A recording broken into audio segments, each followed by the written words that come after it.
I'm just going to give a quick sort of presentation, and then Heather's going to help us at that point move into subgroups to get some discussion, just to practice what that's like in the online environment. And hopefully what we'll do is generate some interesting conversation around the challenge of recreating online the kind of person-to-person presence that we're familiar with in our classrooms.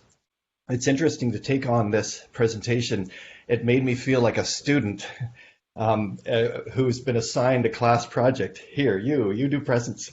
And so I think what that made me realize was that this COVID emergency has the silver lining of giving us all the experience of being a student again, of sort of starting from scratch or being anxious about what we don't know and whether we'll be able to know what we need to know at the right time and all of that.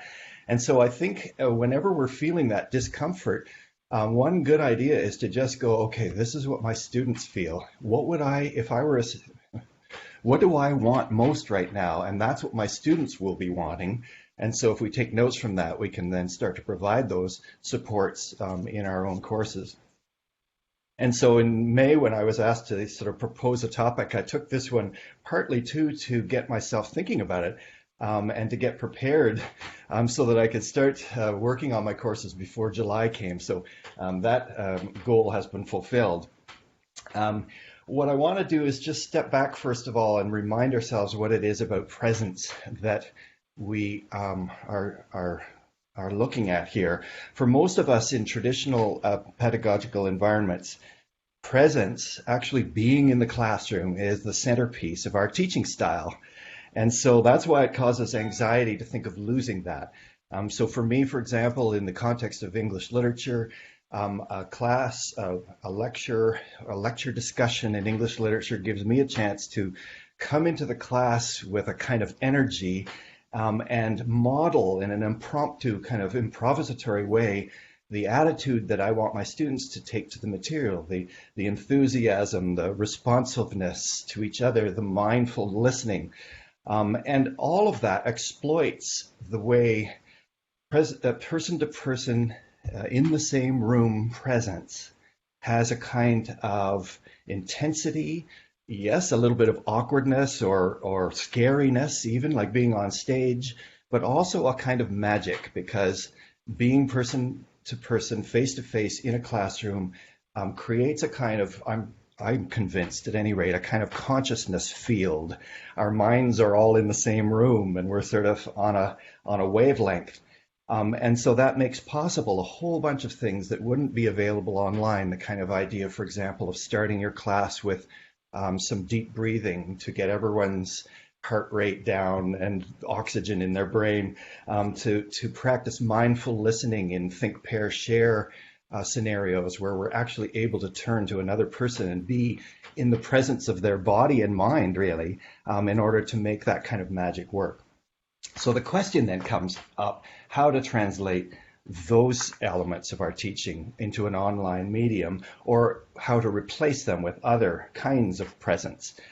So to begin quickly, a couple of points to consider. One is that we are already adept at creating presence online. We're already teaching courses that in some ways are hybrid or mixed in their modality. We all use Moodle across the 4 universities of Maple League. And so Moodle itself as a learning platform, a learning management system, is a place where we curate a kind of learning space that has a certain tone or atmosphere, right? At least we try to do that, dressing up Moodle as much as the poor old Moodle can be dressed up. We also use email, and the skillful and timely use of email is a way of creating online presence. The way you respond, how quickly you respond to your students, and in what tone, these are skills we already have, in other words. I, for example, have been now accepting all my written assignments from students, essays particularly, mostly, digitally. So they submit them to the Moodle Moodle portal, and then I go through the process of downloading them and and using the word review function. I'm sure that's way too clunky, but it works.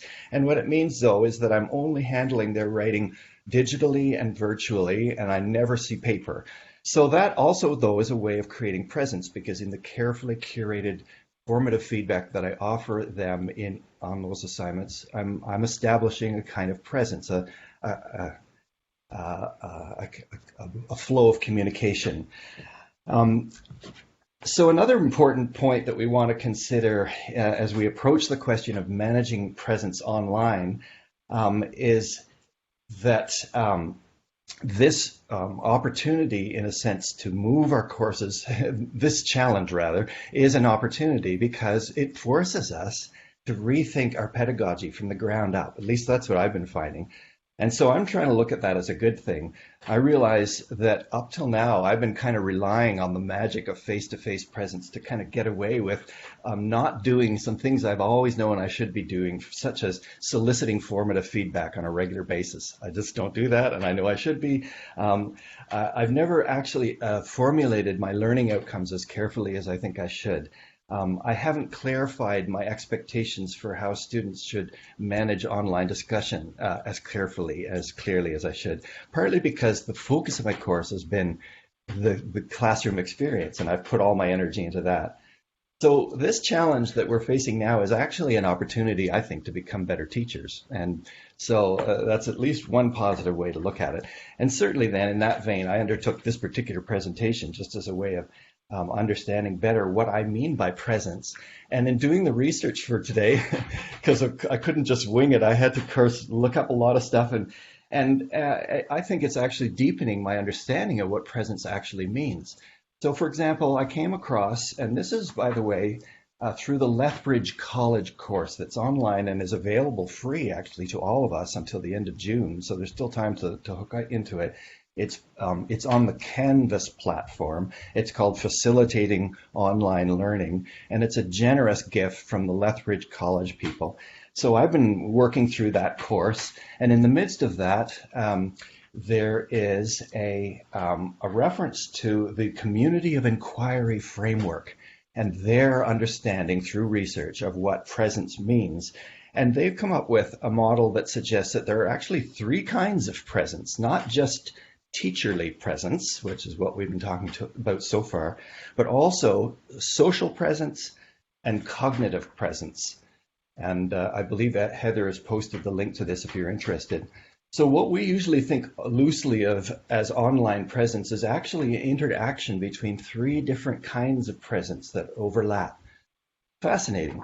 So some quick examples, for example, of teaching presence is, say, posting an introductory video to your course that has you, expressing your personality through the way you're introducing the course. Using voiceover PowerPoints or recorded lectures is a way of imitating teacherly presence in the classroom.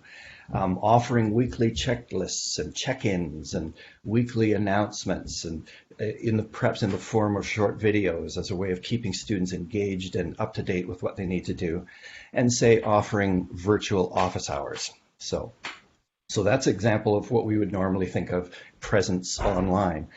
But actually what the community of inquiry framework has shown is that form of presence, it interacts with two other kinds. So social presence, what they're calling social presence, examples of that is discussion forums, so the Moodle discussion forum app, but also collaborative assignments, trying to design those and have students working together, in a sense, socially online as part of your course.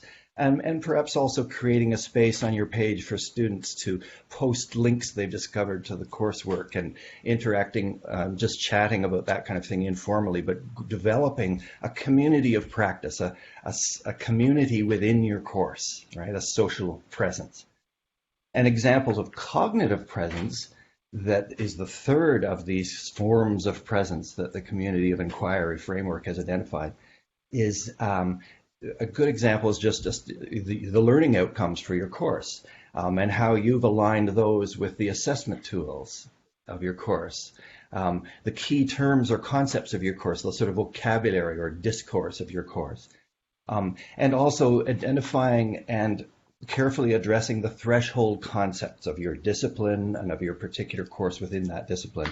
All of those are examples of cognitive presence, and that overlaps with the other two because in your online course, you will be establishing, in a sense, the kind of discourse or the discursive atmosphere that involves all of those cognitive elements. And you'll be assisting your students to deploy or apply the terms of your course skillfully and accurately. And that's the way then your teacherly presence is overlapping with the cognitive presence of your course and with the social presence of your course in the way the students are interacting and manipulating the ideas that you're putting out there. So isn't that interesting? I'd never thought of all of that before. And so I'll just quickly now go to what I'm going to actually try this year as a way of starting our discussion. Here's what I'm going to undertake to do in order to manage online presence. So first of all, I'm going to get in touch with my students well before September. I'm going to send out an email in the middle of August. And I'm hoping that by then I'll also have my Moodle page ready to actually unveil before the course begins. This is something I've never done before, but I think it's important to start early, to get in touch with them early and start building that presence as soon as possible. So I'll have introductory videos to me, to the course, to the kind of thing that they expect, the kind of expectations I'll be having for them. I'm going to solicit questions in August from those who, from the students, in order to build a kind of authentic FAQ for the web page, right, for the Moodle page, so that I'll have their actual live questions. And at that point, too, I can announce for all of those students any seminars that the university may be offering or webinars on how to use the tech, right? So all of the things that students who are uneasy about the actual technology, those resources for them. Then once the term begins, I'm going to have a video. This was suggested in one of the many things I've read, a short video saying how to get an A in this course, right? And just have that posted up there, but have it me explaining in a kind of informal way how to do that.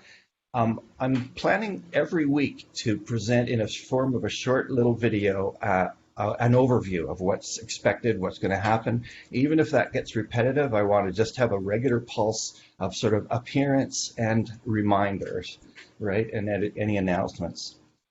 And then as for the actual lecture presence, I'm going to actually try, rather than have my class meet synchronously, I'm actually going to take the lead from my colleague Tony Roberts, who's doing his course asynchronously in order to address equity issues for those who don't have reliable Wi-Fi, for example.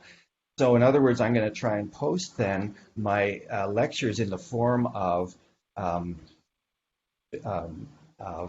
video PowerPoints. So not just voiceover, but actually take up the ideas that have been suggested recently about making the PowerPoint into a video so that I'm actually there talking it, right? And so post those, ideally have them done before the term starts, but at least the first few weeks anyway, and have them up and ready and usable by the students so that they can actually move ahead if they wish in the course, right? So those will be asynchronous, but they'll have me in the down bottom corner, talking away, and so as a way kind of imitating the presence or personality that I would normally bring to the course. I'm also going to do something new this time, which is to create leading questions for each of the readings. Usually I say, here's the readings for this day, go ahead and read them and then come to class and we'll talk about it. And sort of just letting the students stumble through. But I think what I'm going to do is actually create leading questions for each reading in order to promote as much as possible the kind of deep learning that we hope for. I'll be aware, for example, of any threshold concepts that may prevent their understanding of the reading and try to address them through these questions, questions that will help them think about links to contemporary situations or to use the terminology of the course to evaluate or judge what we're reading. So that's the kind of thing I've never done before, but I'm going to do now. And just as an aside, I'm also going to record myself reading just as a podcast. I'll read the readings, especially the short ones, because that's just a talent that I have anyway, and is what often I would do in class. Let's say, let's start by reading the poem, and then I would just read it as dramatically as I could, just to give them that sort of oral access to the meanings. So, for example, with longer readings, I think I'll read the first page or two, right, just to give them a sense of how it might sound in their own mind. Um, so that, and then in terms of the synchronous elements of my courses, I'm going to just offer virtual office hours as the only synchronous element. So I will post a time and I'll solicit from the students, what times are best available for people, and just have open office hours. At that point, I'll be online and they can join at that point. So it's a way of establishing presence. Possibly only one or two will show up, but it's the equivalent of meeting them in my own office. So that'll be good. I'm also aiming to solicit ongoing formative feedback, because this is all a new experiment. So I want to know how it's going. So the sort of start, stop, continue formula will work fine for that, I think. And that's one thing that I've avoided doing over these years, but I think this has been crucial now to start actually getting feedback from the students on how it's going.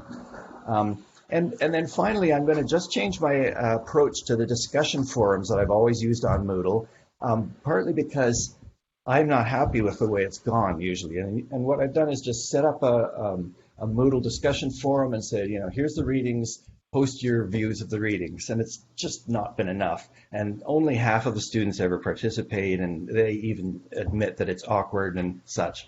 So what I want to do is, first of all, make my expectations for how those discussions can go much clearer by saying, okay, when you post, you need to move the conversation forward. You need to try to apply the terms of the course. And you need to be kind to each other.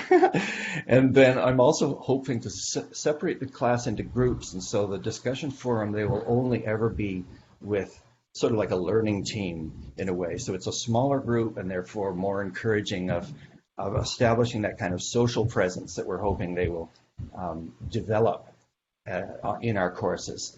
So that's a couple of things.